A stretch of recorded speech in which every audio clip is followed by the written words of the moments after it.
you can learn something, and you can use it for your research or maybe for your investments later on. um our agenda will be three parts, which is important of AI in finance. You will see how AI transform finance digitally, and then we're going to covers AI definitions, the type, which is some of us thought that AI is only about Gen AI like ChatGPT or Copilot, and then actually it's not. And then I'm going to show what are the other part of AI, and then related to the digitalizations of finance, which is what is the transformative role of AI in finance. So let's start. What is AI? It's very simple. I always give an illustrations that the difference between AI and human is about the computer system. So uh, many human, man, yeah, human can solve or perform a complex problems, and then we want to replicate these things to the robots or to the computers, and that what we call as artificial intelligence. As you know that usually we know that God differentiate us with the plants and animals due to our intelligence, of course, and also emotions. And then we want to try to playing God by giving these kind of things to computer systems. And AI actually is not a new thing. It started at 1960 when the Alan Turing start to play with the computers. Actually, AI is already there. However, it get hype on after COVID-19, especially in 2022. But I just want to tell you that AI is also not a new thing. During my master degree in Birmingham, my dissertation thesis is using AI, which is ANN, artificial neural network, to predict the what you call that one, the palm oil price. If you yeah, it's still there in the library of University of Birmingham. So it and my master degree is actually maybe you're not yet born. It's 2007 2008. So yeah, even my point is in 2007 2008 people already start to playing with to use AI in finance. And what are AI tools? So this is the part that I just told you that many of us have a wrong perceptions or misinterpretations. What is AI? AI is not only like your Gen AI, for example, your Copilot, what else, Cloud or Chat GPT. We have other parts like say machine learning for predictive model, and then I'm very lucky that Dr. Azra and his students in I forgot in which class later on Dr. Azra can explain to you. We have using machine learning with XAI. There's another AI called XAI, which is stands for explainable AI. We combine it uh, with UITM Mara, UMP Pahang, Coventry University in UK, and our site in Deakin University, Lancaster University in Indonesia. And then there's another part of AI called as NLP. And nowadays NLP being used, which is you're going to see later on in banking. I have friends in HSBC London, Dr. Kamal Adamu, and then he's doing his project now is using NLP for credit scoring. Or if you read news that who's his name, Donald Trump asked people to give 5 years to open your social media and give the 5 years social media history to read whether you are a threat to US or not before you apply their visa. That's also part of NLP, and there are many type of AI. Another one is robotic. Robotic is the easy example is you see the in the I think it's in Netflix, right? There is a fight among the robots using that machine, and other types of AI. So AI is not only about your chat GPT, which is even Gen AI is not only LLM, right? Gen AI, one of the Gen AI is LLM, one of LLM is chat GPT. So it's very, very broad for the AI tools. So AI in finance is about how to use these things to be part of our decisions making in finance or in investment. Um, the question is then why AI matter in finance, right? As you know that I think you have learned financial market is very complex and very dynamic. I believe Dr. Azra or in you are in UITM you learn there's a debate whether market is efficient or not, right? If you still remember Fama in 1964 um, divide market to be three phase, weak, semi-strong, and strong. And actually, and then the other part of school of thought saying that no, market is not efficient. And then comes the behavioral finance school of thought. So my point is that it indicates actually financial market are highly complex.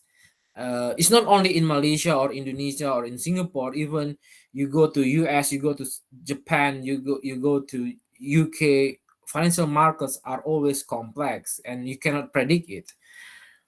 And another problems with financial market, we have massive data volumes. There are market data, there are news, social media. So in behavioral finance, we call it as overload informations. Overload informations is like if you have only two options, right? Whether you want to go, uh, let's say you are in Sarawak, whether you want to go to Serian or you want to go to Cebu, it's easy decisions. But when you have more information, for example, um, you have so many type of instant noodles. Uh, I forgot what's the instant noodle brands in Malaysia. Let's say Indomie, Mi Sedap, Ibu Mi, Sari Mi, blah blah blah. What is the Maggi and so on and so forth. And then because you have so many informations about which instant noodle is good, then it's very hard for us to make a decisions. As including in financial markets, we have a lot of informations, and then it create problems to make a decisions. And another important in another things in financial market is the speed and the accuracy. Within minutes the market can be dropped, can be exponentially high, and we how to predict it is another important things. I hope you know there is in finance you have two type of analysis, fundamental and technical analysis.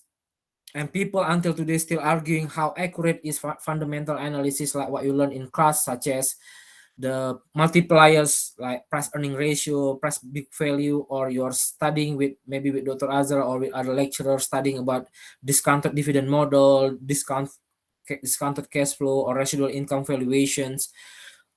And it's in finance we will see that this is the accuracy of this model is another issue. And then this is why there is a research in finance called as mispricing, right? In asset pricing there is mispricing. So finance has these three problems.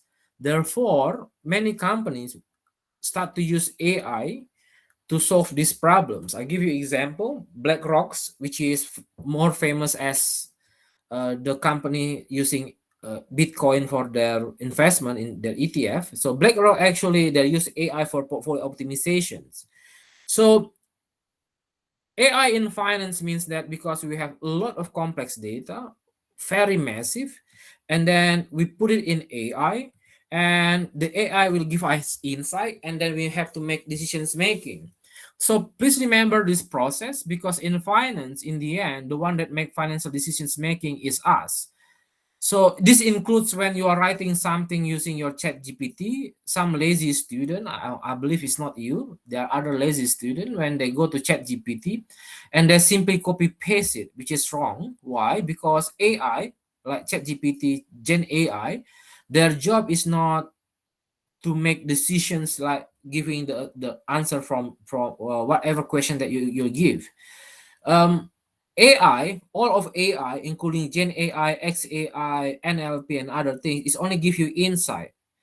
The decision is still under us. So humans still make the decisions whether you want. For example, you ask Gen AI, which is I'm going to show you later on, which stock that you want to buy, and then when you say that, let's say you want to buy DG or QL Resource or or other company or Air Asia or Maybank. So when they give that insight is still under our hand to make the decisions whether you really want to buy, to sell, or to hold. So please remember that even though financial market is very complex, AI is only a tool to help you. Just put it simple, it's like this.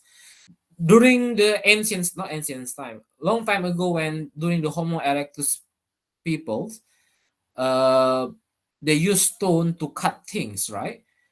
And then it takes time. For example, if you have stone, you want to cut a very nice face and so on and so forth using a stone. And then as time goes by, people found knife, and then with knife you can cut very precise, very accurate, and very fast. But whether you want to use knife or not, that is your decision. Just imagine, for example, you want to drink instant coffee. Some student they still will take hand, so they take spoon to stir the coffee, the instant coffee. Some student they will roll the sachet or the plastic of the instant coffee, and then they use it to stir the coffee. Some student they even put their hand and then use their hand to stir the coffee. So the decision is still under us whether you want to use the tools or not. So this is the basic things that you need to understand later on, whether which is AI in finance, which is part of digitalization of finance. The decisions making is still under us. So what you learn in class, not only in UITM, all around the world, we still learn about traditional finance, right? Traditional finance means that the analyst is still human. We're still using historical data. And this is why in class, I do believe you learn about dividend policy, you learn about yeah, the one that I taught you just now, stock valuations, or in fixed income securities, you learn about the bond yield and so on and so forth, or you learn about cost of capital, yeah, and other things. That is traditional finance, and the traditional finance will give you traditional approach. For example, when you want to decide you want to buy AirAsia stock or not, then your decisions will be under okay, I learned this from UITM, which is stock valuations. Is it the PE is good or bad? Or whether you want to buy a machinery or not. And then you're thinking about the cost of capital. Okay, do I have a cost of capital when I buy this machine? Will it increase my return on investment or not? And so on and so forth. So that is the traditional finance, and then it gives you traditional approach. Meanwhile, AI will give you more contemporary. I'm not saying it's new. I will use the word contemporary. For example, you're going to use the algorithms, real-time data, predictive analytics. So the AI will give you a lot of helps, and it cuts a lot of things, a lot of times. And this is why you supposedly, when you go to class, to Dr. Azra class, for example, you do not focus on how to do it, but how to interpret after you do it. Because in the end, in the futures, what I believe is, for example, Dr. Azra give you assignment to calculate bond pricing or black school pricing for the options pricing. In the futures, it will not be your job. It will be the job of the AI. And or Dr. Azra give you assignment for financial statement analysis, right? For example, he said the madam moderator just now, Nur Fazila. He said, "Oh, Nur Fazila, can you make assignment to calculate the financial statement analysis using what liquidity ratio, or leverage, debt to asset ratio, current ratio, and so on and so forth?" Yeah, you still need to learn it, but it has to be beyond that. Now all lecturers, including Dr. Azra in Coventry, you go to UK, you go to Indonesia, you go to US, what we expect is how you analyze the result, because in the end AI is only a tool. So of course, when you want to understand, if you want to interpret or analyze something, then you need to understand how to calculate it, right? This is why um, nowadays all lecturers around the world, we expect students know how to interpret rather than how to calculate. Otherwise, you will be loose to the AI. Um, you can ask around. I have friends in Hong Kong based hedge fund, And then she told me that nowadays what he expect from the junior analyst is not to calculate the multiples, the DCF, DDM, and so on and so forth, but because it can be done by the computers or the AI. So what he expect that, okay, which stock that you want to buy? Why?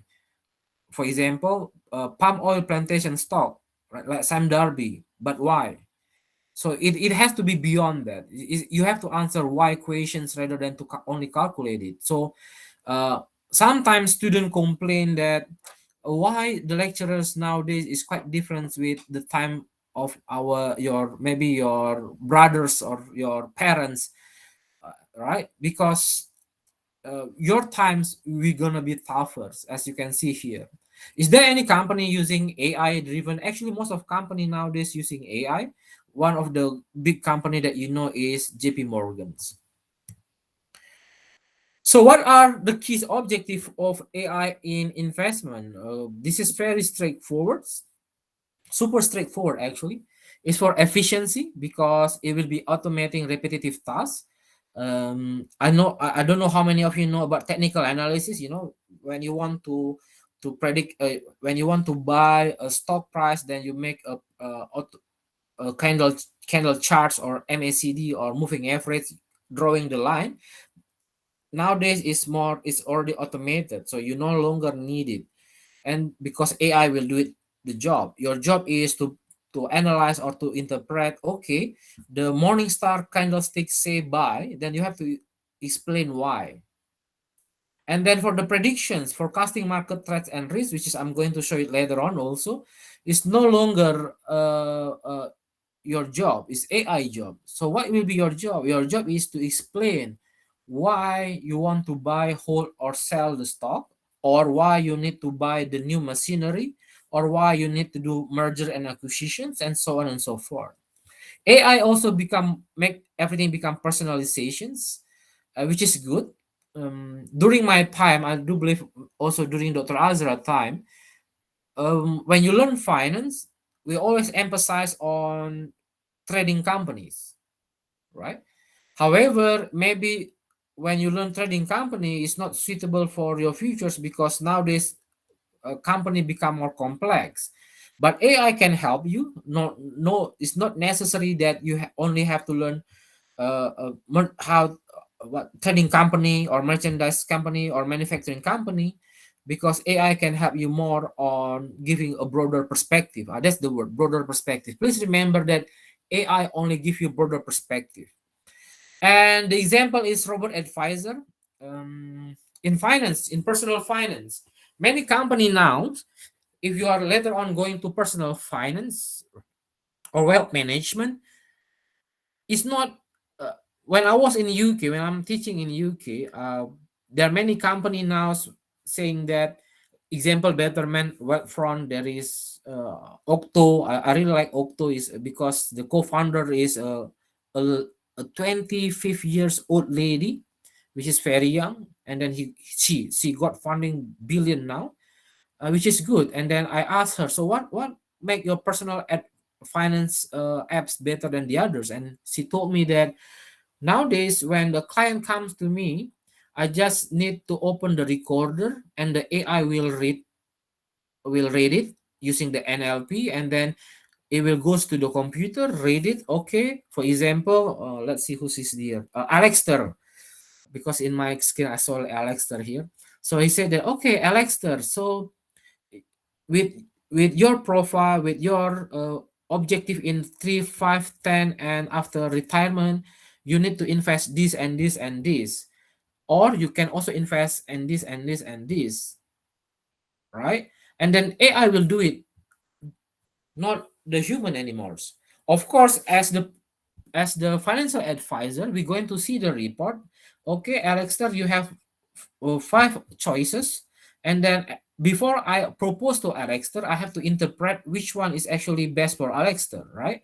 For example, if Alexter in China, example only, which is Bitcoin is prohibited, and then if the AI said Alexter supposedly invest in Bitcoin, of course I will not propose it to Alexter. That's the role of human there. And then another things that very interesting from the robot advisor that I found in this company is that the robo advisor also will set up the meeting, will give the email automatically to Alexa. For example, after 6 months, by regulations, the company has to reach Alexa to say what happened to follow up what happened to his personal finance or wealth management results.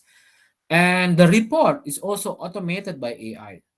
So my point is, in personal finance, the robo advisor, for example, it become very personal. The result will be different if my client will be Dr. Azra, or even my client maybe Miss Moderator Nur Fazila and other students. It will be different. This is the good thing of personalization. But what I like from the app is the financial advisor only need to open, and then the client will talk, recorded using the NLP, and then after the NLP they will read it and then use other things, which is you're going to see it later on, and then it's automated and it will be done within 2 or 3 minutes. Depends how fast is the computers. So that is the example of AI. Let's go to the boring part, right? The history. This is the one that I told you. Since 1970, actually, we already have AI. In 1980s, we have expert system. 1990, we have early algo trading with statistical model. In 2000s, is we use machine learning. This is the one that I just told you. Even my master thesis in Birmingham, I'm using ANN. And in 2010, start using the NLP, deep learning. And 2020 is very famous nowadays, your Gen AI, which is ChatGPT is the good example. I hope you know what GPT stand for, right? GPT is generalized pre-trained. So from its words, it actually will give you ChatGPT, any ChatGPT only give you a general insight. So AI in investment management, then what is it? So it to put it simple, AI in investment is using the AI in investment, right? To support the automations, to support predictive and all the things, complex things to the machine, and then it will give a very short results to the customer. And these are the example of the company. Why I have to show you this company? Because I just want to tell you that nowadays many companies uh, using AI as part of their investment tools. So, when you are, what does it imply? So now, if you are studying finance, accounting, or economic and business, it implies that when there's an interview, most of the interview sessions will not ask you like what I had during my time, which is, for example, Ray, do you know what are the how how to evaluate the stock, for example? No longer. Most of the interview will give you a case study and ask you to solve it because it focus more on your analytical thinking. One of the reason is because most of that company, they will use AI, and then those easy job will be automated by the system or by the AI. So these are the example of the company, as you can see: Vanguard, Renaissance, Headland, Two Sigma, Better, Wealthfront, and many other things you will see later on. So one of the example of AI in investment is robo advisor. This is the example I saw to you earlier, using risk profiling algorithms, provide automated portfolio recommendations, which is really good.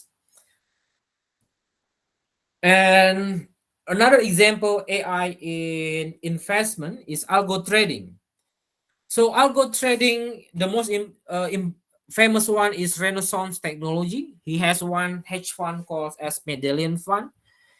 Uh, Renaissance Technology usually hire people who graduate from uh, top university with uh, or previously won the Olympic. You know, when you're in high school, then there is a math Olympic, physics Olympic. So usually those Olympian got scholarships to NUS, NTU, MIT, Harvard, Oxford, Cambridge. I know there are one from UM. So after they are graduate, usually Renaissance will hire them. Why? Because Renaissance using the algo trading. So what is algo trading? Algo trading is applying what you learn in class such as econometrics, statistics, calculus, algebra in investment. And this implies that why studying statistics, econometrics is important, because many company want to apply that in their investments strategy. So for example, there is a company called as Vanguard. I really like this company because um, how many of you know about a day of week anomaly, the Monday effect, which is anyway, there is anomaly in market saying that usually stock price on Monday will decrease, Friday will increase, right? Uh, and research show that it's not always happen every week. There's a, they call it as time varying. So sometimes in this week it's happen, next week it's not happen, and then maybe in next month it's happen again, maybe in the next month it's not happen again. But if it's happened, it's really good. Why it's really good? Because if you know that on Monday the stock price decrease, on Friday stock price increase, what should we do? We're going to buy on Monday, sell on Friday, right? So it's a very easy job. So Vanguard make a system, algo trading or quant trading, by predicting when it will be happen. So when it happen, it gives signal to the analyst. For example, again, now I saw Aisha names in my on my slide on my screen. So for example, Aisha Sahira is the Vanguard analyst. So the system will give signal that okay, Miss Aisha, there will be Monday effect. You should buy now on Monday. So Miss Aisha or will buy on Monday and then sell it on Friday. It's easy job, isn't it? But of course, as an analyst, even though the system tell you there's a Monday effect, we cannot simply okay, I'm going to do it. No, we have to um, analyze first. We have to analyze it. For example, why the machine said there will be Monday effect? Oh, because the Fed will give news, bad news on Monday. Because let's say Donald Trump saying that there will be a news about unemployment on Monday, for example. If there is no sentiments, as a human, we don't get tricked by the system, by the computers, right? So even though the system said you have to buy, or there will be a Monday effect, so next Monday you need to buy the stock, but because there is no supporting evidence for that, so you can ignore it. However, that's the example of algo trading, and there are many other things. There is a model called as Diebold-Yilmaz model. It's 2000 something, that this model. So Diebold and Yilmaz model make a spillover model, which is another research that you can explore.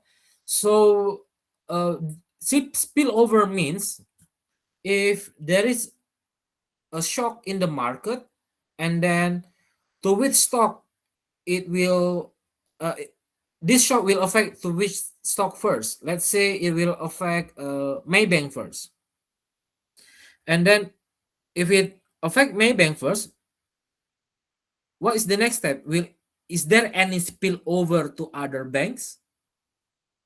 If yes, then it's good, right? Why is good? We can use this moment to buy the stock, the next stock. For example, the spillover from Maybank go to CIMB. So if there is a shock, increase the stock price to Maybank. So our job is now not buying Maybank. We're going to buy the CIMB stock because there's a spillover will be happen, and this is what we call as spillover effect from Diebold and Yilmaz. Another use of this Diebold and Yilmaz is that okay, if there is a spillover from Maybank to CIMB.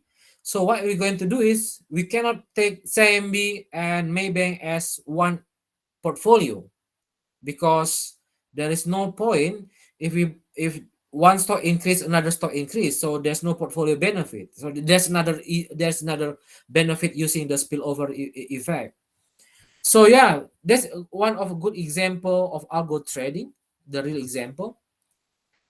And there is AI based portfolio management tool. I'm teaching derivative. I think I start from when I was in Unimas, when I was in Bahrain, in Coventry. I'm keep teaching this. And then when you're learning risk management, usually you will learn about value at risk, the VAR. That VAR is not the football VAR when you want to get penalty. There is value at risk, not the video assistant referee, value at risk. So VAR, as you know, in finance, is one of the most difficult learning unit when you're a finance student. It's even harder than calculating Black-Scholes options model because you need to understand the probability and so on and so forth. Usually students complain it's too hard, and sometimes the lecturer pity the student, and then we don't put it as our final exam.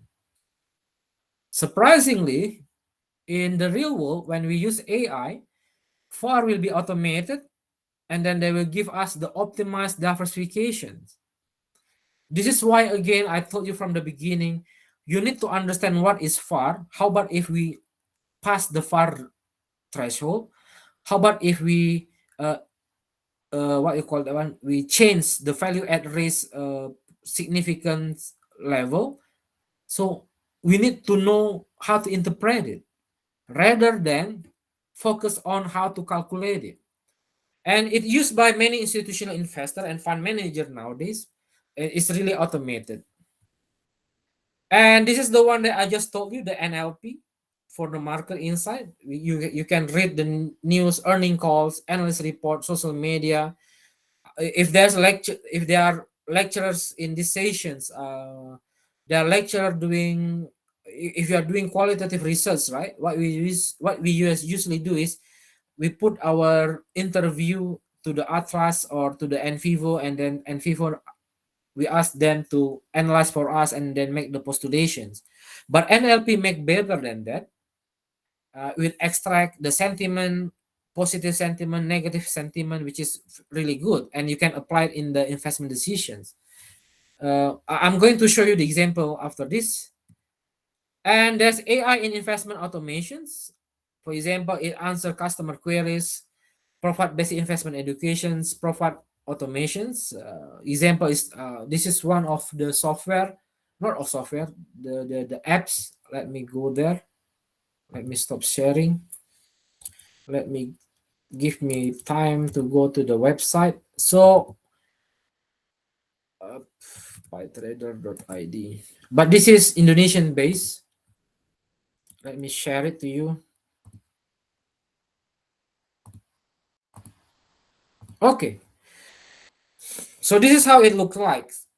So if you still remember that in class, maybe in Dr. Azra class or other lecturer class, they ask you to do financial statement analysis, and they ask you to compare whether the stock is cheap or expensive compared to the peers, or doing the fundamental analysis. But in the real world, due to AI like this one, let's say I want this, you just need to add the stock name, and then it's already automated, right? For example, now you know this Indonesian's bank, you can see there, it gives you the ratio of the PE, it gives you EV/EBITDA, the price to sales, right? And this is the one that I told you that if you still remember the industrial analysis, the lecturer usually asks you to compare the profitability with the industry, then it's already automated nowadays. The dividend yield, even the shareholders, everything is already automated nowadays. So this is the example that you should know how to interpret it rather than focus on how to calculate it. So don't get fussy or angry when, for example, Dr. Azra or other lecturer give you lower mark because your interpretation is really bad. Because in the real world, we really the everything that you've done, the analysis part is already automated. Your job is more on interpretations. And yeah, this is the example. Even up, okay, this one technical summary. You know, there are many classes. If you go to YouTube, they will make an advertisement. Go to my technical analysis class, pay 100 Malaysian ringgit or 200, or maybe some class even 1000 Malaysian ringgit, and then in one day you can do a technical analysis, which is rubbish. Why is rubbish? Because in nowadays it's done by AI, because the automations. For example, like this, even it say that based on candlestick of counterattack, the signal is bullish. And then it, if you can see here, the MACD, the line is already drawn by the machine. On, look at this part. It's tell you what supposedly you do. So you sell or neutral or buy a strong sell based on technical analysis. And many other things. Yeah, you can, but this is only Indonesian based, because right. So this is the example how AI automate everything. Even you want to know about the commodity summaries, right? Or you want to see the, let's say your boss asks you to see the technical summary, and so on and so forth. So yeah, let me give you another example. Okay, as you can see here, oh, this is the uh, chart that you will learn if you pay 1000 ringgit. But actually now it's automated by Python, by AI, by NLP, and many other things. But in this case, it's Python. So you can see that, okay, based on breakout, this is the chance of your profit. If based on golden cross, this is, or based on RSI, and so on and so forth. So my point is showing that, let me back to your to the PowerPoint. My point is that that's the good example how everything now is automated. Okay, so this tally with what I told you earlier. After you graduate, what the company looks for is your analytical thinking. How about machine learning? So machine learning, this is one collaborations with UITM Mara, Kota Samarahan precisely. I don't know, maybe Dr. Azra know, maybe there are other branch or the headquarters join us, but I do believe, I know that it's handled by Dr. Azra in Kota Samarahan. So another example is AI in investment using machine learning. We're going to predict the stock price. So the example is like this. And this is using random forest model. And you can see that the blue color is the actual price. The what is that, yellow or orange? Yeah, let's say orange. That's orange color is the predictions. Yeah, it's not good, which is indicate that if you are the what you call that, you are the analyst, then it tell you that when you see this chart, you can see that no, this is not good things. I will not use your informations. If based on the AI, it say that the stock will increase, but look at the actual price, it decreased, isn't it? You compare the last date, the blue and the orange one. The orange, the last orange is going up, meanwhile the blue is going down. So this is another good example that AI will give you insight, but you not necessarily has to follow it.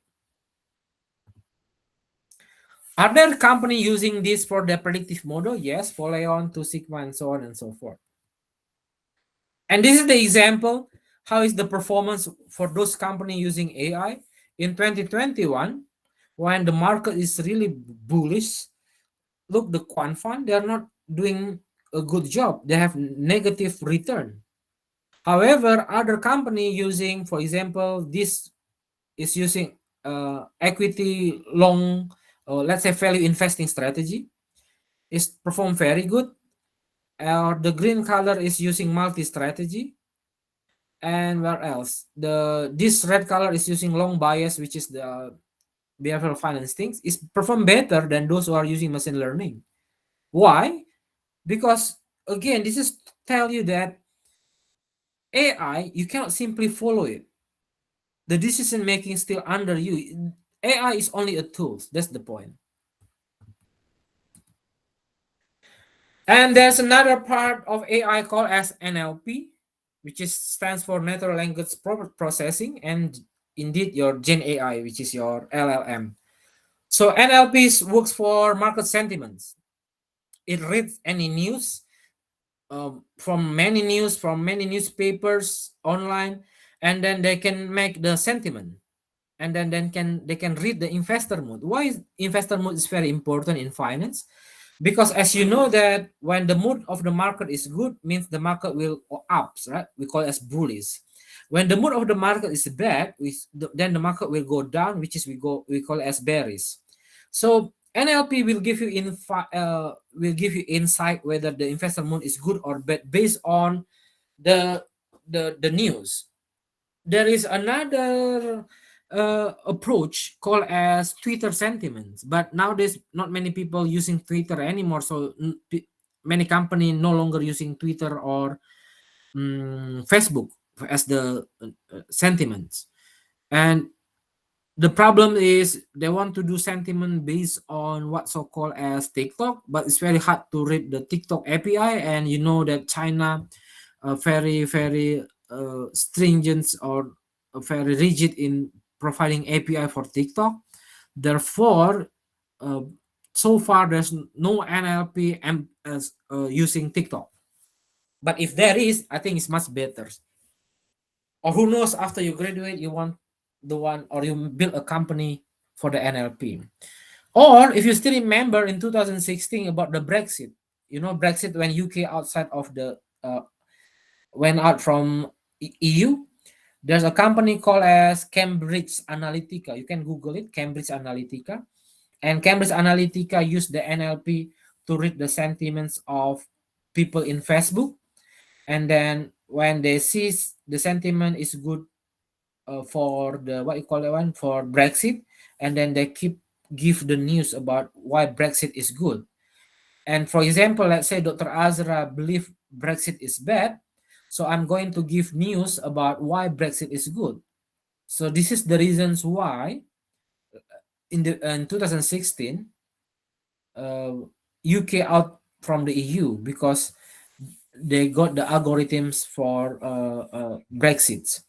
And in 2000, before COVID, I think not the owner, the founder of Cambridge Analytica went for trial because unethical things, something like that. Yeah, you can Google it. That's the example of how to use NLP, but that for political science. But for us, we use it for market sentiment.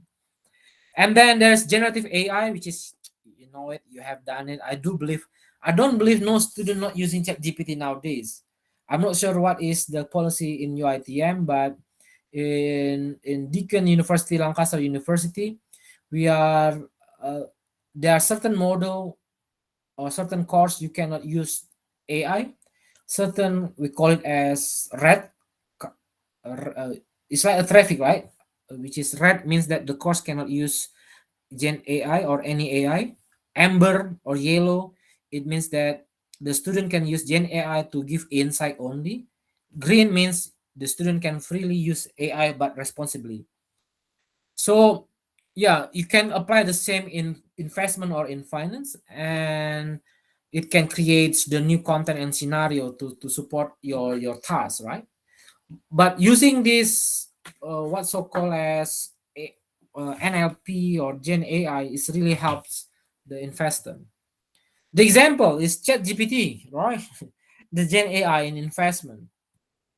So let's try it. I did try it yesterday, and they said there are two stock, RT, Bumi, and Raja. This is Indonesian stock though.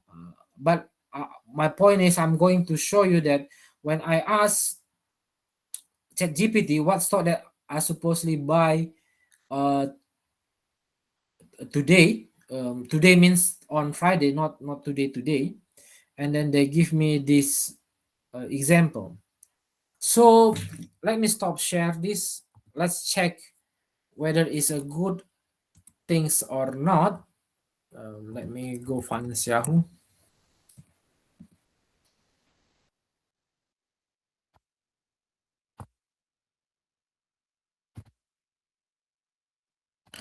Okay, Raja.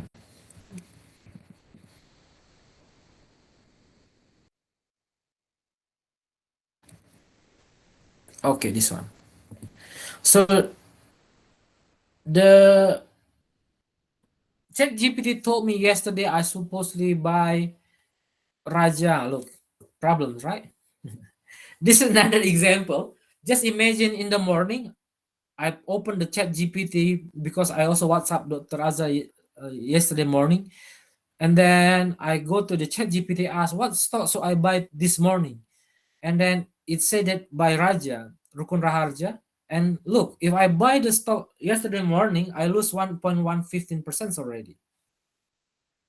So this is the example that you not necessarily can use, uh, not necessarily you have to follow, not can use, you not necessarily have to follow whatever the Gen AI tell you.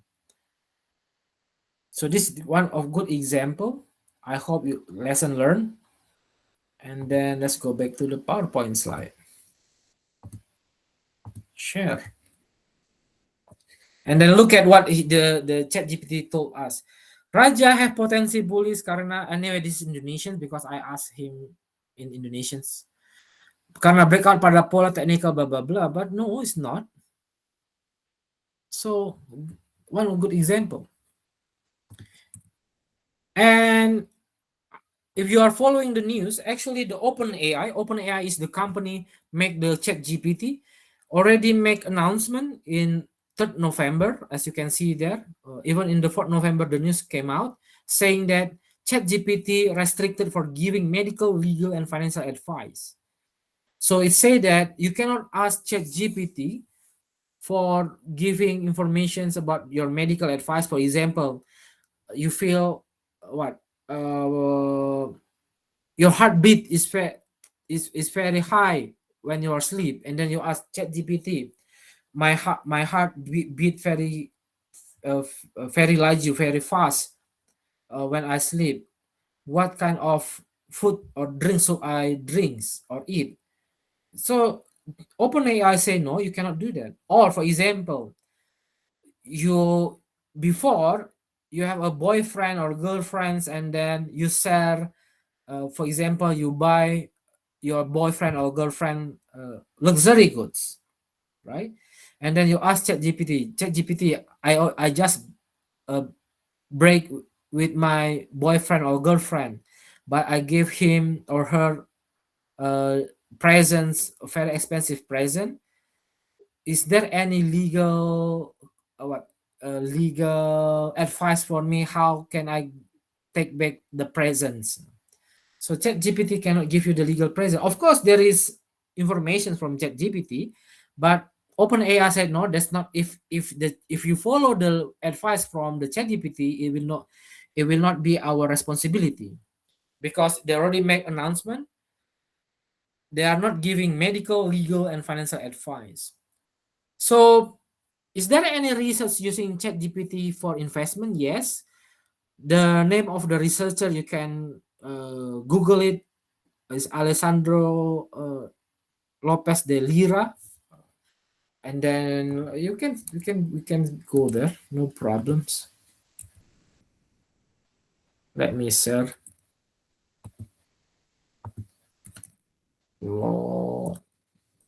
Lopez de Lira ChatGPT.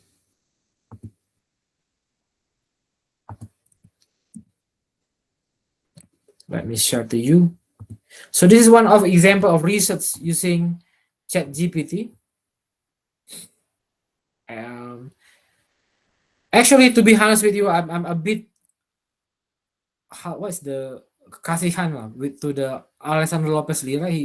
He's one of the earliest making this paper, but it's not yet published. It indicates something, But if you want to know what kind of prompt should you ask in chat gpt for investment, you can open this paper, it's free, and then it will tell you what kind of prompt should you ask in chat gpt for investment.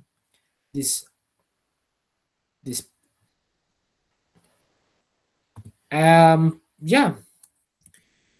But again, don't get it wrong, the open ai already said that you should not ask investment advice to them. Okay, how about nlp? One of the good example, if you are following our coil project with Coventry University, uitm, mara, uh, in one sessions I gave you the informations about this website, economic policy uncertainty index. So how they make the data, how they can read the sentiment of um, I'm going to show it later on about economic uncertainty, about US-China tensions, and many other things. Actually, they are using NLP. So NLP is allowed computer to read, understand, and interpret actually the human language. So they will scan the headline tweets, and then they will read it, they will analyze it, and then they will say this is the positive or negative or neutrals sentiments. So I hope you don't get headache because I keep stop share and then share again. Economic policy uncertainty. Yep, this one. Let me share to you.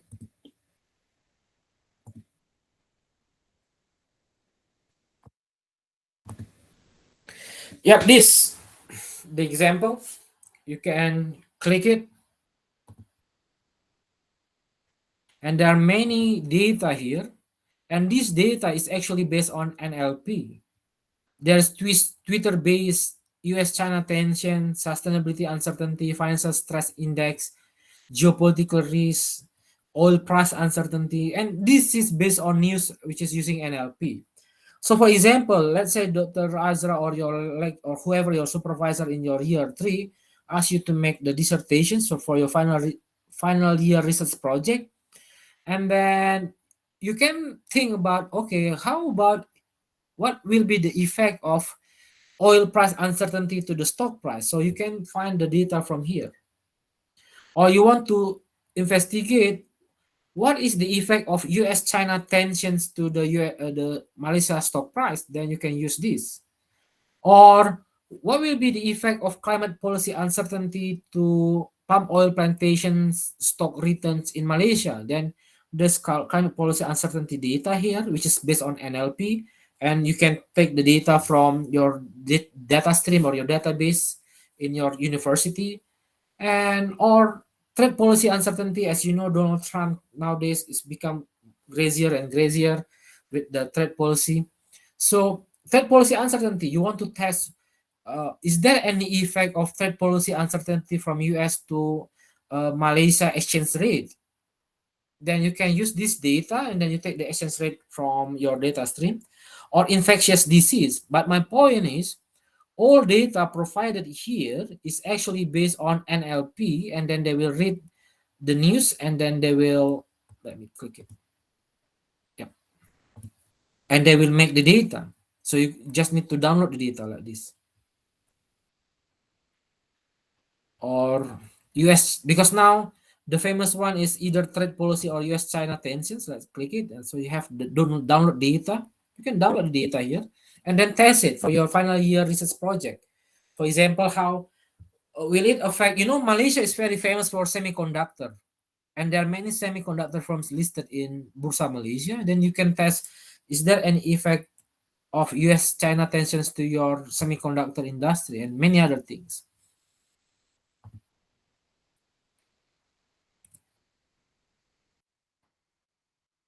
Okay, let's back to the slide. And there's another AI called as XAI. This is we did it with uitm. So it's a AI system whose decision can be clearly understood by human. To put it simple, it's like this: we want to predict the stock market, and we want to know why. And these why questions can be answered by XAI. I give you example. This is my research about what make company zombie. So the first step is I want to predict whether the company is a zombie company or not. So zombie company means the company is actually what I'm not maybe the same proverbs in Malaysia. In Indonesia we say that hidup segan mati tak mau, means that this company actually cannot survive anymore, but they also cannot be bankrupt. So they're like a zombie company, they're like zombie people, so that we call it zombie company. And usually the traits, the character of zombie company is that they only make income, and this income is only to pay their debt interest. That's it. They cannot use their income to reserve for their cash or to do other things. So they are actually a zombie company. So my research show that after I predict the zombie, which is the this company is a zombie company or not, then I go further on which factor make them a zombie company, and then you can make a ranking. So for example, in my research it so that actually what make company zombie is their ability to make their return on asset, and the second one is when they have certain threshold of that, and then many other things. So we can rank it, what is the most important, what is the least important. That is the XAI. So we can say that to make company not be a zombie, to make the company become healthy, the most important factor is profitability, and the least important factor is maybe let's say current ratio or whatever ratio that you have. So we can use it as AI. So uh, in we just ended in 1st December. We do have a collaborative online international learning between Coventry University, Deakin University, Lancaster University, Indonesia, and also UITM Mara. We make many groups, and then surprisingly, many of the participants come from Malaysia instead of from UK. Yeah, I'm not sure whether you are here, but if you still remember that you're doing the XAI, that is part of the XAI. Can you apply it in the real world? Yes. Just imagine that when you are working as an analyst, you want to do stock predictions, you can make XAI. You can see what is the most important for the stock price will be 5 ringgit or 50 ringgit. Oh, the most important factor is the sentiment of US China tensions. The least important is the political situation. You can make it in the real world.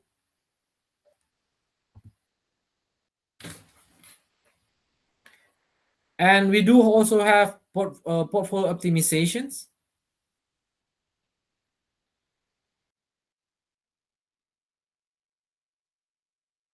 Yep. So okay. So there are two. This is the one that I just explained to you earlier. That you're going to have the data. You put the AI, and then you read it, which is gonna be redundant things. So we can also use it for the risk management and fraud detections, right? So the machine learning algorithms will detect anomalies in transactions. This is we call as MSTL, which is um, commonly used in detecting weather anomalies.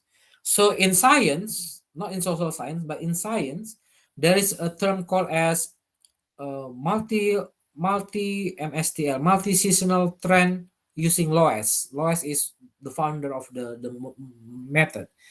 So the science can usually use this model to predict whether there is anomalies in the anomalies in the weather, which is the weather will drop or the weather will increase. There's climate change, and so on and so forth.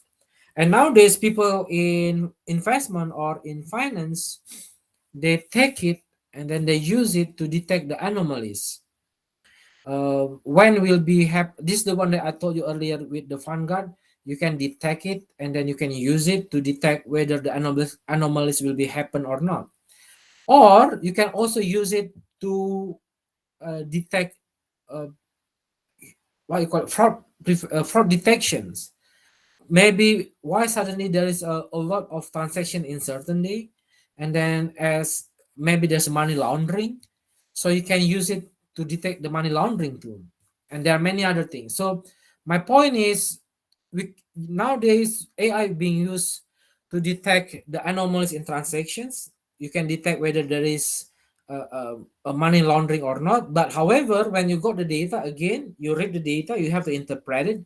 Is there really money laundering or not? That is depends how you interpret it. And this is the one we already talked about, the algo trading, and this is the one that we just talked about, the investment. So there are the example how AI using in investment. So it tells you that now in investment or in finance, when we are starting to digitalize the finance, in investment perspective, we're going to use AI as the part of the digitalizations. We have learned that we use so many tools in AI in many type of investment activities, right? From personal finance, from to wealth management, um, until the investment, the reading the news, making the decisions for the stock returns, and so on and so forth. What does it imply to you? It implies to you that in the futures, AI companies very very important. And again, it gives another hints to us. If in the futures AI company become very important, the profit of the AI company will be good. If their profit is really good, then it's a good company to buy, isn't it? If you see that this company will be a good prospect in the futures, why not I invest in that company? Correct? So in the next 30 minutes, in the first 1 hour, we talk about one and yeah, let's say 1 and 15 minute, 1 hour 15 minutes. We talk about how they use AI in investment, right? But in the next 30 how in the 30 minutes, we're going to talk. Okay, if AI is really important and is the prospect for the futures, then should we buy AI stock? And as you can see now, many stock of AI, such as Nvidia, Palantir, recently is Palantir, or before Nvidia, they are Meta, right? The Facebook. Meta has become good. It's not because of the Facebook, because of their metaverse, and then they're selling this hope, and then that's why people buy Meta, and then comes Nvidia for the semiconductors, and then comes now Palantir, correct? So now we have to make an analysis. Should we buy AI stock then? When I was in UK in February or in March, I attended a conference. It's not research conference, it's the practitioner industrial conference from Morningstar. They call it MIC, Morningstar Investment Conference, held by the Morningstar company, as you know. And then there is a presentation, but I forgot which company present this, maybe BlackRock or Schroeder, but anyway, I forgot which company. And then all of them agree the futures will be only about AI, sorry, e-gaming companies, uh, and then clean energy companies, sorry, and AI related companies. It said that in the next 3 to 5 years, or maybe 2 to 3 years, the prospect of stock markets will be on the hand of these three industry: e-gaming, right? And then clean energy company, and then the AI related company. So it made me think, okay, then should we invest in AI companies? I'm so sorry, I'm not sure what is the AI related companies in Malaysia. But for example, in Indonesia, we do have DCII, and the stock already increased exponentially. Then I'm thinking that maybe they are right. that the futures in the next 2 or 3 years at least is the AI companies. So it give me a questions to ponder why we invest in AI companies then. As we have learned earlier, AI is the key driver for digitalizations of finance. It's not only digitalization of finance, but it's also for other industry, isn't it? And as you can see earlier, there's strong market demand across industry. In finance, many company, and you already read so many examples just now. But is it only finance? No, it's also manufacturing industry using AI. And there's a high potential for scalability and recurring revenue. Now, many is maybe the customer is not that much, but just imagine like Facebook, the user is not that much in 2005, but in 2000 when they have go IPO 2015 14, I forgot when their IPO, but during the IPO is 1 billion user. So they have high potential scalability, right? Just imagine it apply the same to AI related company, including the clean energy and e-gaming industry. And then we just learned AI adoptions accelerate the digital transformations, not only in finance, to be honest, but in other industry, right? Okay, maybe so we invest in AI companies then. There are many news recently saying that so you stop investing in AI for now, which is many of them saying it depends to which market you go. If you go to US market, it's quite late, but still have a big potential. But if you go to other markets like in China, in Malaysia maybe, or in Indonesia or in Singapore, we need again you need to interpret as an analyst which market is not yet congested and which market is not yet saturated. So, for example, in if you still remember PMX, your prime minister just signed agreement with Nvidia, and then you have to see that which company related to Nvidia, maybe the logistic company or maybe the semiconductor company in Penang or in Port Klang. So maybe that company is a good company to invest. These are the example of AI based company. As you can see, there is Nvidia, Alphabet, which is Google, Microsoft, Amazon, OpenAI, and the recent one is Palantir. Right, it's the new Nvidia. And the stock price increased very, not increase, the up and downs very fast, crazily, and you can. This is the one that we can use Gen AI to give us insight about AI related company in Bursa Malaysia, which is we can use it, right? So yeah, um, let's go there. Wait a minute.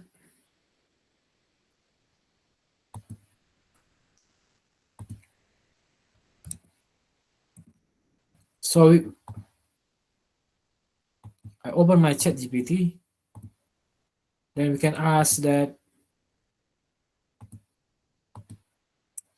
which Malaysian stock in Bursa Malaysia that the business is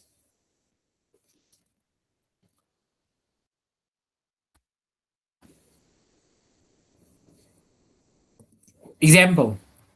So of course, because when you see this company, you do not always believe it, but you can check whether it's true or not. You have to make, again, as I told you, AI is only provide you information, and then you can check one by one, is it true or not. If it's true, then you have to check that how is the performance, right, for this all company.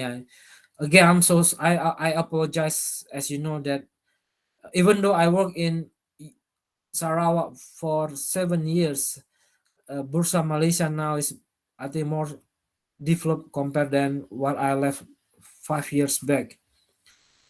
So yeah, this is the example of AI enabling company that you can check on whether it become a good prospect or not.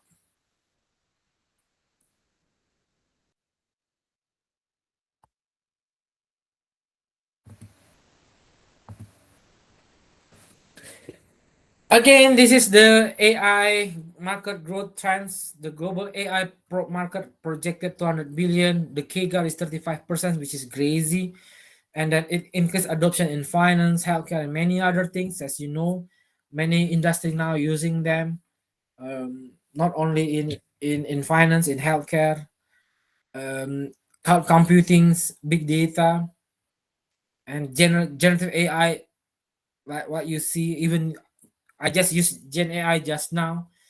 And then investment opportunities expanding through the AI focused ETF and tech giants.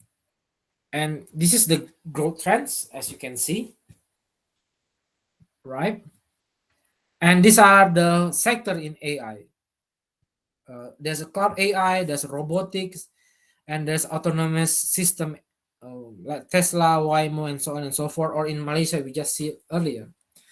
When you want to invest it, oh, there's AI in financial service firm like BlackRock, JP Morgan, Goldman Sachs, and PayPal.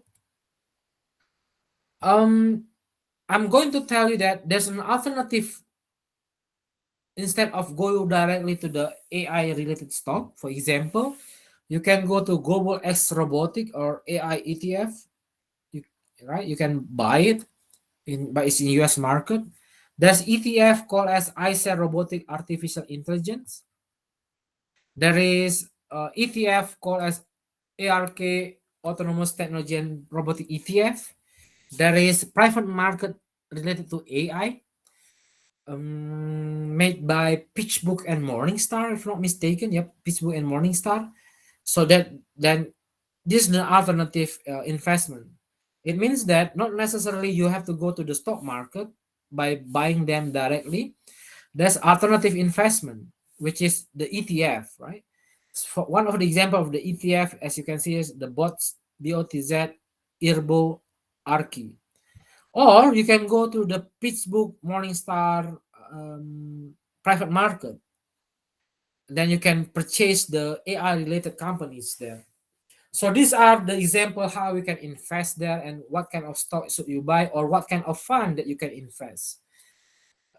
If our how to say if our tenet is that AI is the futures, and we can see that how AI being used in investment, therefore invest in AI company is not that bad, right? I think that's it. Oh no. Oh yeah, this is the AI in private market index. We have PitchBook, we have Morningstar. You can go to the website. Of course, uh, how to buy it? You need to have the what you call it international brokerage house. If you go to CIMB and other Malaysian securities company, most likely you cannot access it. You have to go to the international brokerage. I don't want. Yeah, you just Google it. There are many actually. I don't want to give them a promotions, but usually they make what you call that one advertisement in your YouTube. So yeah, you can use that. There's one with the green bull. I don't know whether you remember that. The yeah yeah you the name is, can I say, yeah, anyway, the name is El Toro, for example. There's many other example that you can buy the international stock from that apps. Is there any risk investing in AI company? Actually, the risk is almost the same like other technology company. Uh, we do have high valuations risk, right? And then because many AI firms sell at premium valuations, then they have regulatory uncertainty. As you know that also AI is rely on their R&D, and R&D to make it to monetize R&D usually it takes like 5 years. The problem is when the with the R&D is if is easily replicated, and then it will create problem to your stock price. If you still remember, I forgot the name. There is one competitor from OpenAI, from ChatGPT from China, and then when after 1 year, and then they publish this ChatGPT in China. Maybe you can Google it. I forgot the name. I cannot recall it. Yeah, anyway, you can Google it, and then the stock price of OpenAI is going down. That's one of good example. So there is a problems with the risk. There's a risk in the AI companies, and as you know, the rapid innovations. Right now, we can see ChatGPT is already 5.2 per today. It's not 5.1, and in the futures, it can be, you know, ChatGPT 6 point something, and then Cloud will make another ChatGPT, and then that Chinese company make another ChatGPT. Then it become high competitions, as you learn in principle of economics. When the market become uh, what perfect competitions, where many firms high competitions, then the profit will decrease, right? So that's another risk investing in AI company. This is why I told you earlier that usually they said this has become 2 to 3 years is good, but we do not know what happened after 3 years or after 5 years due to the competitions. Another problem is data privacy and security concerns. uh, the compliance cost is very high, and then if you look at some company or AI related company, they have a problem with the governance is the, uh, what's the Malaysian word for, yeah, anyway, the governance, not the government, the governance. Then it will leak your data, and then it will, or the customer data, and it will decrease the stock price, right? And then indeed the talent shortage. So dependence on scarce AI expertise increase. If you read the World Economic Forum 2025 result, 2024 result, it show that there are in the top 10 job in the futures from 2025 to 2030 is more to AI related. Is there any finance related? Yes, but they call it as fintech developer, right? I think, yeah, they call it as fintech developer, and it's very hard to find people can have uh, this knowledge. Let me, oof. Oh, let me find it. The infographic.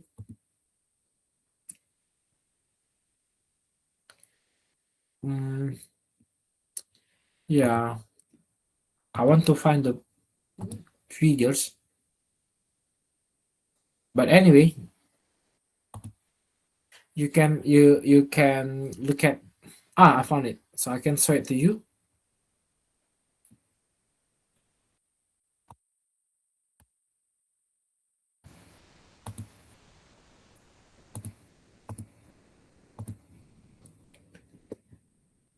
So as you can see here,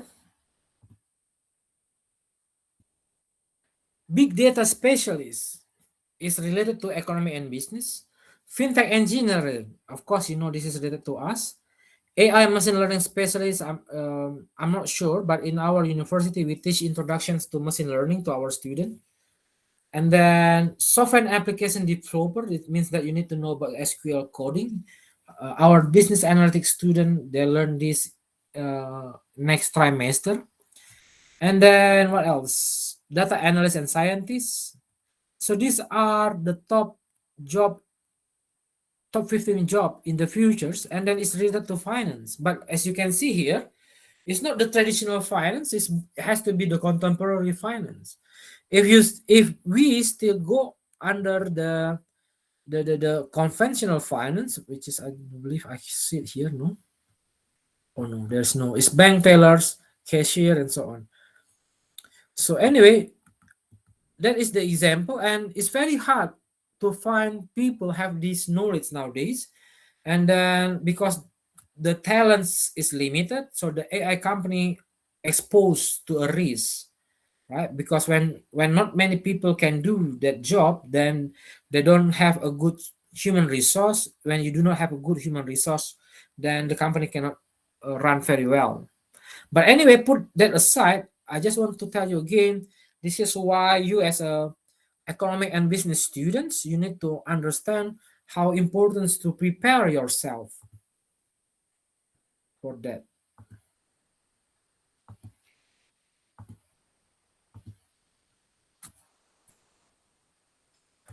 How about the valuations for the AI firms? Indeed, it's the same like the technology company, as you have learned maybe or maybe not.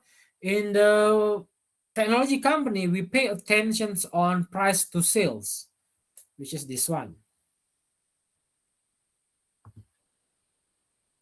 right? Wait a minute, highlighter. Okay, this. So we really pay attention on price to sales, because usually technology company or AI company, because of their R&D, it takes 3 years or 5 years for them to get profit. So it's less likely. I'm not saying will not, but less likely you're going to use this, the PE. Okay, so most likely we're going to use the PS, price to sales. And indeed, we cannot use the EV EBITDA, enterprise value to EBITDA, but usually we're going to use enterprise value to the revenue. And then we're going to use the price earnings to growth and the market cap. So these are the valuation metrics for the AI firms. Uh, it's, uh, it's only slightly different, but you have learned this in the stock valuations class, for example, that for technology based company, for the valuations we use PS. For banking we use PBV, price to book value. For real estate company or properties company we use price to cash flow, and other companies we are using price to earnings ratio, right? So because AI related firms are technology companies, therefore when you are doing analysis, yeah, when we are doing the analysis, it's actually based on the PS, okay, on the PS. So that is the how to do the valuations. And then, yep, this is the last slide. So the future outlook, we already learned this: continued growth, generative AI expansion, integration across industry, and the opportunities, and so on and so forth. So yeah, there is a prospect in the futures for investing in AI companies. Yep. There are problems with benefit and limitation of AI. I'm not going to discuss about the regulations, but anyway, the point is there's a ethical problems, there are regulatory problems in the futures about the AI. Therefore, I end my presentations up to there, Miss Moderator. Thank you very much.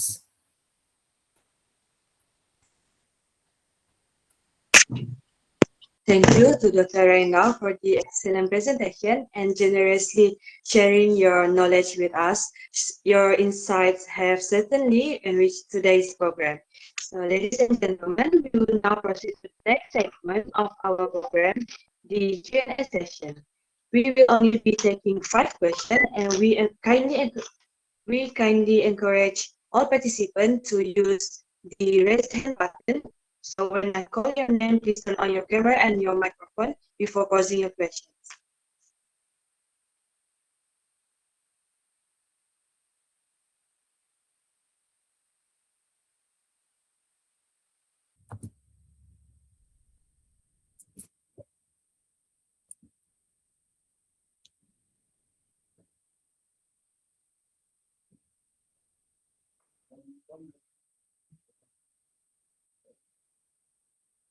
So the first question will be asked by Aisha Shahira.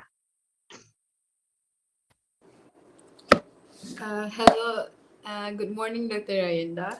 My name is Aisha Shahira, semester 5 student of Bachelor of Business in Finance. So my question is, what digital skills do you think finance students should prioritize to stay relevant in the next 5 years? I repeat, what digital skills do you think for finance students should prioritize to stay relevant in the next 5 years? Thank you. Thank you. Thank you, Miss Aisa. That's a good question. So let me answer directly then. I asked the similar questions to industry because I want to make sure my student too do not have these problems. And then uh, I asked them, do the student need to use all those software, right? The Power BI, the Tableau, or even the coding, and then uh, he told me that it's ridiculous. They told me actually. I asked uh, several of them when they come to our campus, or some of them are my friends. They said that that's ridiculous questions because don't pay attention on the software. Software can be changed, and then it will change in very fast. So again, like Miss Aisa questions, and then so they actually they told me that first of all, the most important part is the analytical skill. The it's quite conventional, but the problem nowadays when they interview the graduates, many of the students do not have a good analytical skills. For example, they ask questions about, okay, when you are in this what you call it, like Grab. So they give a case study how the Grab can have more income, for example, and then they do not know what is Grab business model, and some of the students even do not know what is business model. And in the end, it's very hard for them to find a good candidate for their company, because which is part of a university fault too, uh, which we too emphasize on the software. That's the one thing, the analytical skill. The second one is the digital literacy. Digital literacy does not necessarily means that you need to know the coding parts. If you are following, I'm not sure whether you follow the coil project with Dr. Azra and Coventry University. We are learning, not making a Python coding at all, right? We are using the Gen AI to make the coding for us. And then the problem is, how many students or how many lecturers know that we can do coding now from Google Colabs? Not many. So what does it imply? It implies that the the digital literacy is very low. Even when I present my as a guest lecturer in Middlesex in UK, and then they're really surprised that when I introduce them the Google Colab. Is that all? Is digital literacy only about that? No. I'll give you another example. How many of you using your own laptop and then take the public Wi-Fi, or you go to the airport and then because you are very kedekut, right? You're very stingy, and then you use the Wi-Fi of the airport, and then that's one of the example how low is our digital literacy, because it exposes us to the cybersecurity problems. Or how many of you are lecturers using their pen drive from his laptop to another laptop to another laptop in the classes? That's an example of digital literacy. So analytical skill is one thing, and then digital literacy is another things, and then the last part that I think that most of us need to prepare is you need to really be updated, which is, yeah, it's really related to your digital literacy. What I mean by being updated, um you our expectations for you guys who are born in 2000, you are you are digital natives, not like Dr. Azra and I, which is we are not a digital native. You are born in the era of digitalizations. Meanwhile, Dr. Azra and I, we still play Sega playstations. We are not playing Mobile Legend, not like you guys. We do play, maybe, I'm not sure with Dr. Azra, but we do play it. But I don't think none of you playing Sega or Spica or Nintendo, right? This is the example that you are digital natives. You are more aware. So we assume that you will be more aware with the technology, and you can adopt the technology very fast. Therefore, um, you need, because you are digital native, it implies that you will adopt to the technology very fast. The problem is, again, from my friends from the industry, it said that many of the current graduates, they are feel reluctant to learn new things, and then when, for example, we teach you Power BI or Tableau, and then they easily to giving up. So that's the problems with your generations, which is we really hope that you adapt and adopt very fast to the technology, but in the end, not your generation, our generations who born in 1990s, like Dr. Azra, or like me, 1980s, is more adaptable or adaptable with the technology. So these are the three things that I think you need to prepare. One is analytical thinking, right? Digital literacy, and you need to become adopt. You have to become very fast in adapt and adopt with the new technology. Thank you. Thank you, Doctor.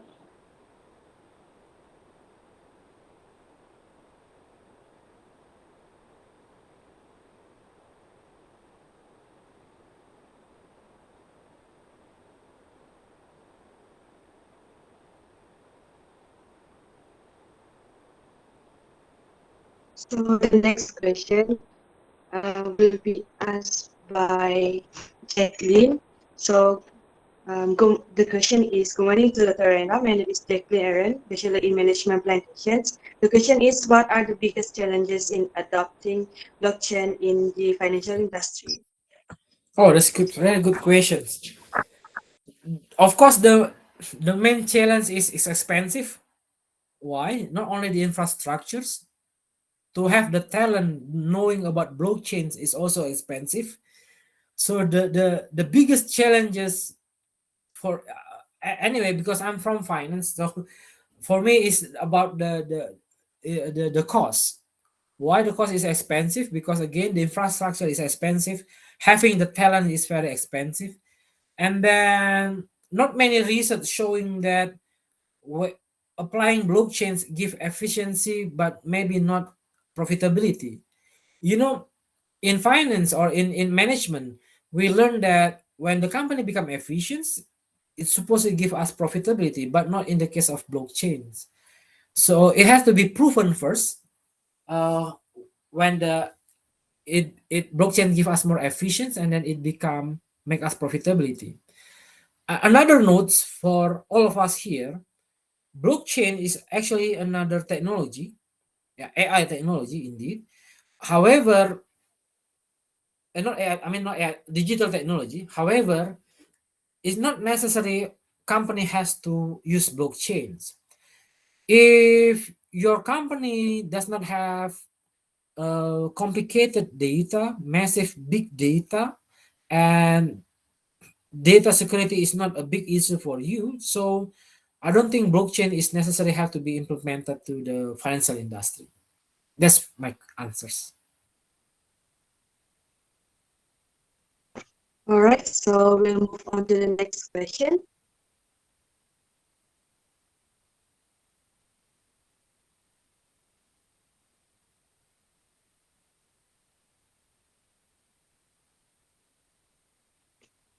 We have 3 slots left for the Q&A session. So if anyone wants to ask the question, you can press the raise hand button and I'll call your name.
So the next question is from Victoria Sangao. So the question is, how can digital financial tools bridge gap for underserved or unbanked communities?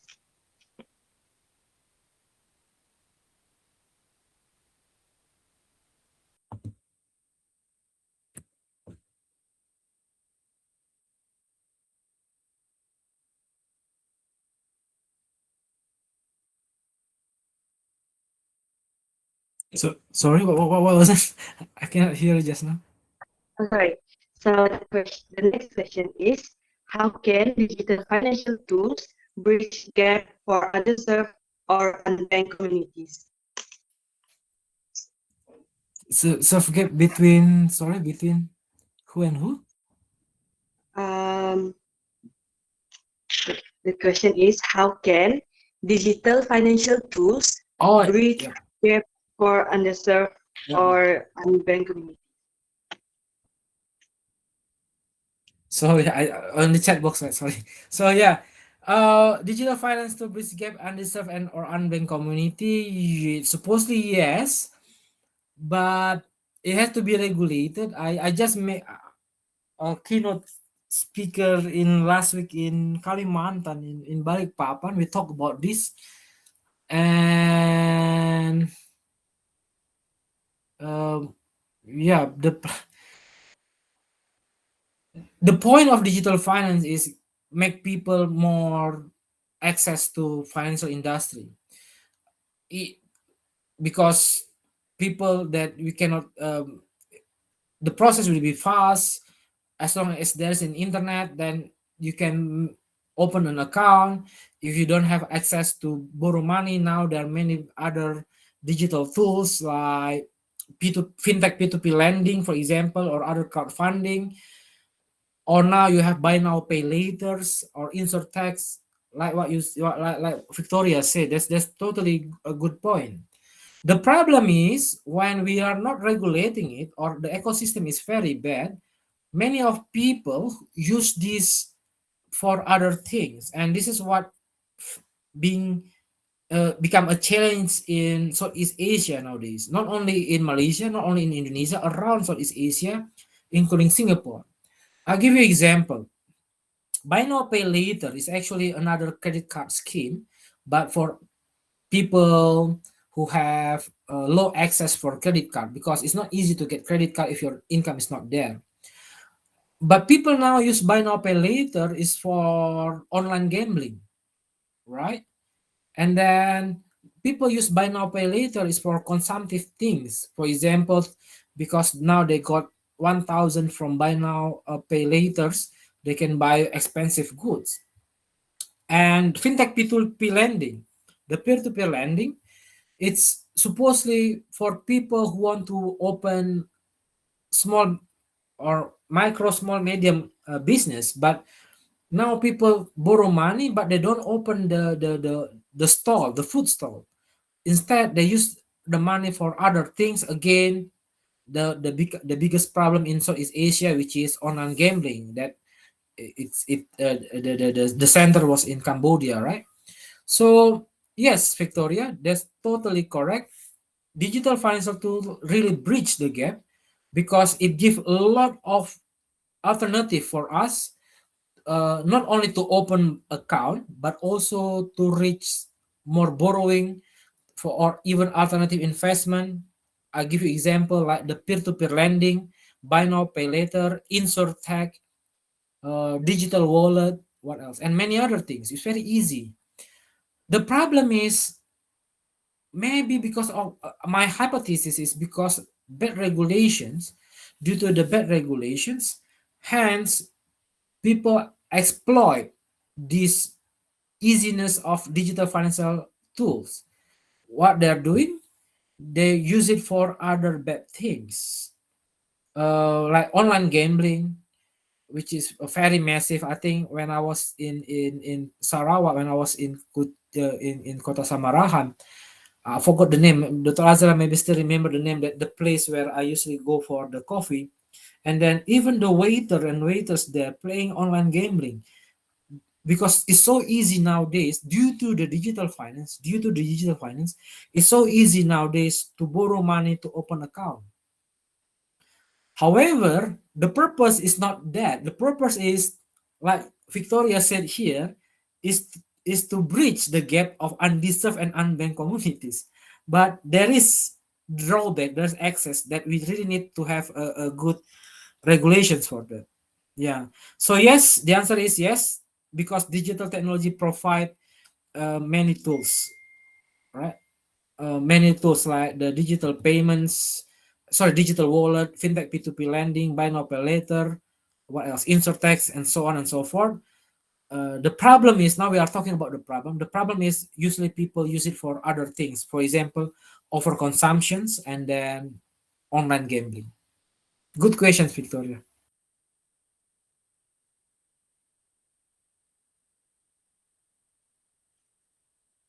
Right. So the first question is from Natasha Leonora. So the question is, in your opinion, what skill sets are most useful for someone planning to work in fintech?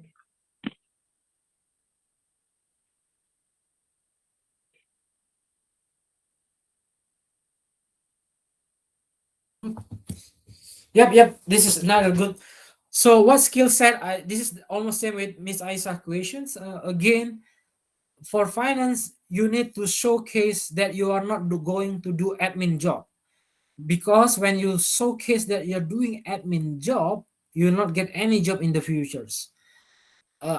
Just think that what are the things that can be done by AI. If that can be done by AI, then you need to find something that AI cannot do. What's the example? Again, the analytical things. AI cannot do analytical things. AI is still a machine. So you need to have a analytical things. That's one. Communication skill. Um, Surprisingly, that AI is, you know how AI works, or all those things in the video in the TikTok. You can see that they cannot do a very good communication skill. So you have to have that a good communication skill. This is why in many courses we ask students to do presentations to sharpen your communication skill. This communication skill, including, you know, that there's a term called as uh office laugh. So office laugh means, how to say it in English. Anyway, so when your boss laugh, even though it's not funny, you need to laugh, right? But many of graduates now, they cannot do that. They think, oh, wait, this is for so cringe. It's not funny. Then you don't laugh. But actually, you need to laugh, even though it's part of your communication skill. Even though your boss joke is not funny, but you need to laugh. Communication skill, analytical skill, um, yeah, and then indeed, it will be the same like what I said to Miss Aisa earlier. It's no difference whether you go to fintech or other industry in the futures. Just thinking that how you can give additional point compared to the AI. That's one thing. The problem is now many of many of graduate will claim they have a good analytical skill. They will claim they will good communication skill. This is why you really need to do additional works. Either, I'm not sure, I think Buffin is your student organization, isn't it?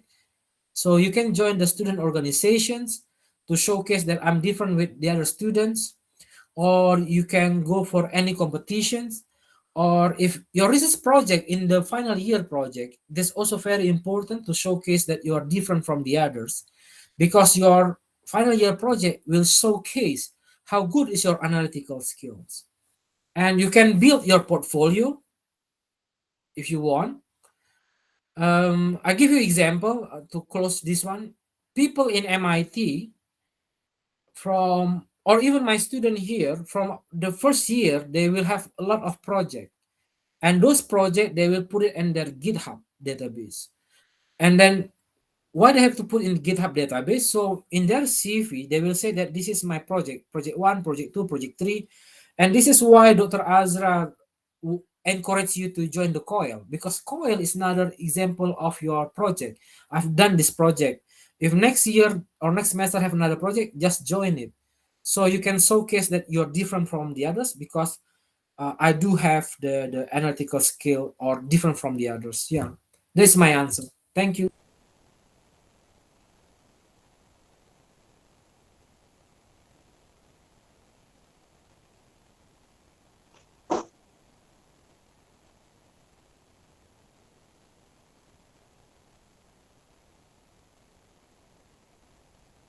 So one more last question from Shafika Kasdi. The question is, how do you see AI changing the daily tasks of future finance professionals?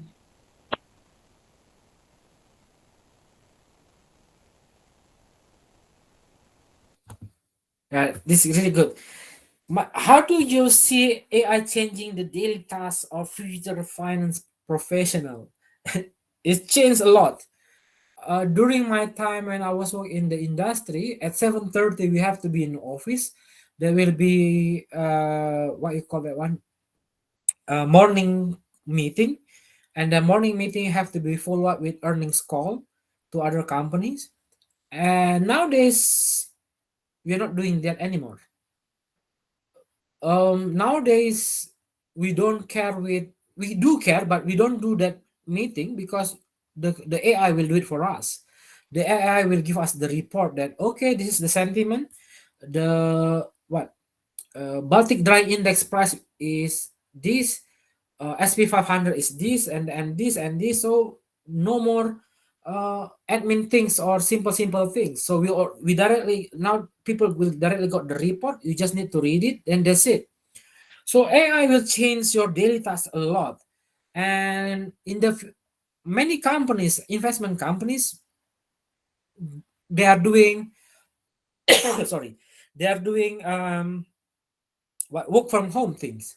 My friends that I told you that, Hong Kong based hedge fund company, he works from Jakarta. My friends who work in HSBC London, he works from Bolton. And then I have friends uh, who works in the Luxembourg. Oh, I forgot the name of the company. Yeah, anyway, he one of hedge fund in Luxembourg, and now he works from Japan. So they become digital nomad, because it's really changed the daily task. Because previously you have to be in office, look at the document, because you have to go to office, because the only way to access the data, you have to go to the office. But now you have the cloud, right? So yeah, it changed a lot. And this is why, maybe related to Natasha questions, this is why you need to think that what job that AI cannot do, and you have to be focused on that. Otherwise, related to Safika questions, it changed a lot. You don't emphasize on admin job. You will lose to AI. Thank you.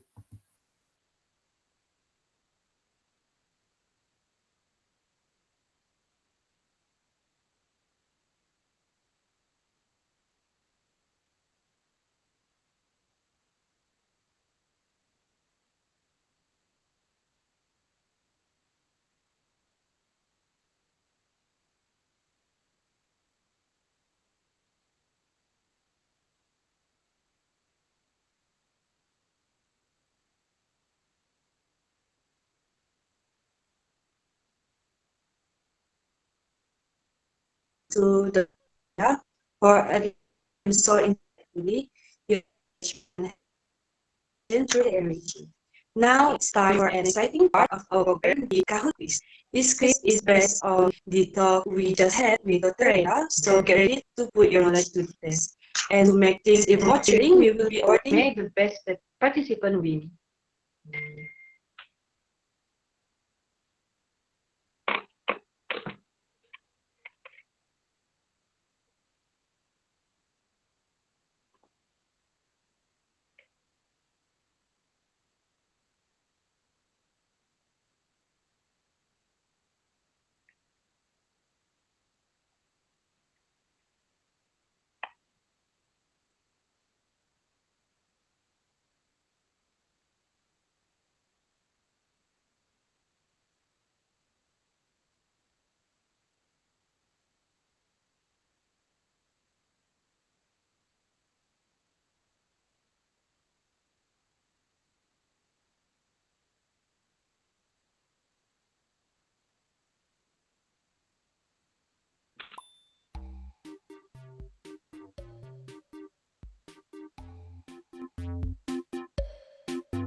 So we have 10 questions left, so there's still a chance for you to grab a spot.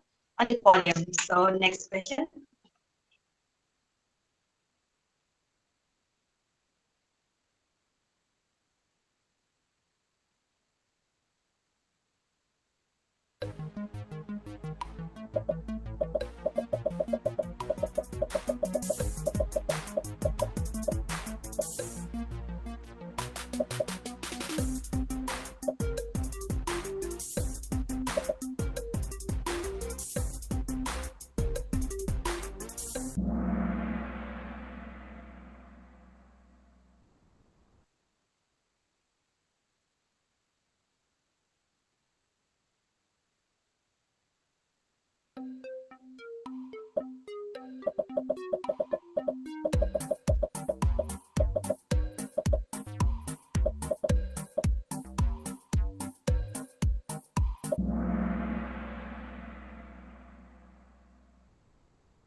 So the third place is WW. In second place is Mocha. And taking the top spot, our winner is Nyemon. So don't forget to take a screenshot of your rank to claim the cash prize after this event. And that concludes our Kahoot quiz session. Congratulations to all participants and a special round of applause to our top scorers. Well done to everyone for taking part and showing your knowledge from Dr. Rainda's talk just now. Ladies and gentlemen, we will now move on to our next session, which is the photo session. We kindly ask all participants to turn on their cameras so that our multimedia team can capture screenshots of the webinar. May I pass to the multimedia team to take over the session?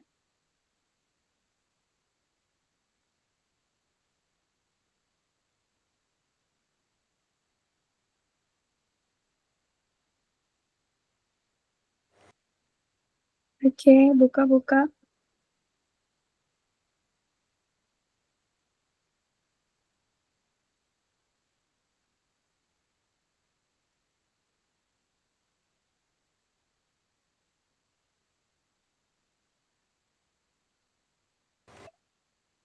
Oke, ready? One, two, three. Sekali lagi. One, two, three. Okay, that's all. All right, thank you. Following that, we invite everyone to scan the QR codes provided. So there are three QR codes that you need to scan, which are the program feedback, QR code to record your attendance for your e-certificate, and QR code to claim your e points. So the first one is QR code for feedback first.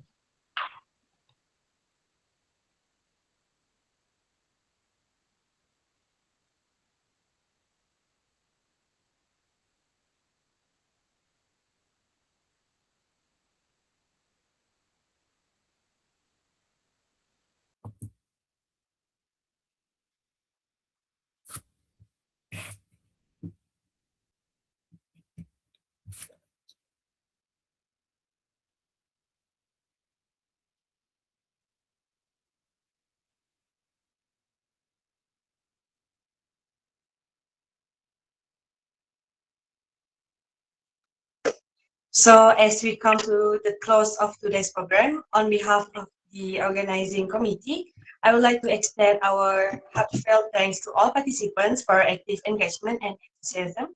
We are also deeply grateful to our speaker, Dr. Ryan Krishna Perhamata, for sharing his valuable insights and knowledge. Thank you once again, and we look forward to seeing you at our future events. Wabillahi taufiq wal hidayah. Wassalamualaikum warahmatullahi wabarakatuh. So if you Waalaikumsalam. want Thank to you, add, Dr. Ray. Thank you, Dr. Ayanda. Thank you, everyone. Thank you, Dr. Azra and Nur Fazila and everyone. See you when I see ya. Thank you. Bye bye.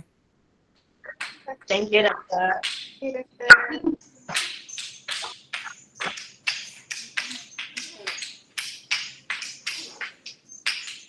So after the e-certificate, I will share the e-merit, e-merit QR code.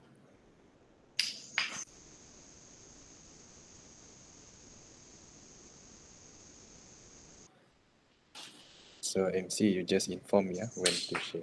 Okay, is it? Should I share now? Lalu sekarang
Okay, should I share again?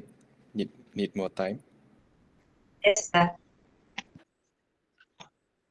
Ya, okay, Allah ya.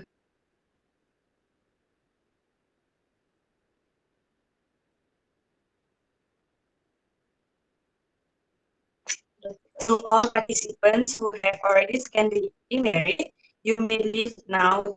You may now leave the Google Meet. Thank you for your participation. Thank you.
Okay.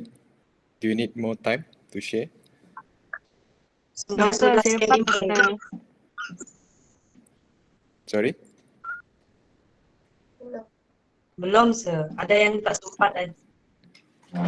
Okay.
Semua sudah scan email. Belum, sekejap lagi ya. Okay.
If you guys done scanning the email, you may leave the Google Meet now. Thank you.